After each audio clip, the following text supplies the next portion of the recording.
গত 28শে ফেব্রুয়ারি ইসরায়েল ও আমেরিকার যৌথ অভিযানে নিহত হন ইরানের সর্বোচ্চ নেতা আয়াতুল্লাহ আলী খামেনি। পারস্যের এই শিয়া নেতার মৃত্যুতে তেহরান যে বদলার আগুনে ফাঁসছে তা কারো অজানা নয়।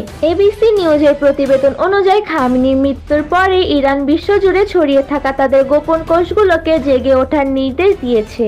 মার্কিন গোয়েন্দা বিভাগ ইরানের একটি গোপন বার্তা হাতে পেয়েছে, তো তার সম্পূর্ণ পাঠোদ্ধার করা সম্ভব হয়নি।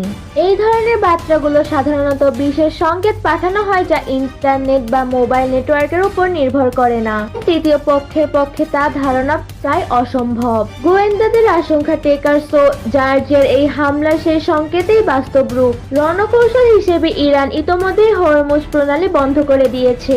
বিশ্বের 20% জ্বালানি সরবরাহ হয় এই সংকীর্ণ পথ দিয়ে।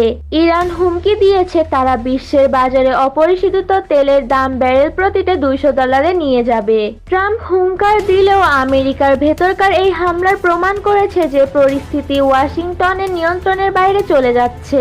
বিশেষজ্ঞদের দাবি ইরানের এই স্লিপার সেল আমেরিকার যে কোনো স্তরে থাকতে পারে। ছোট ব্যবসায়ী থেকে শুরু করে FBI অফিসার বা সামরিক আধিকারবাসী, তারা ঠিক কখন কোথায় আঘাত আনবে তা বলা দুঃসাধ্য।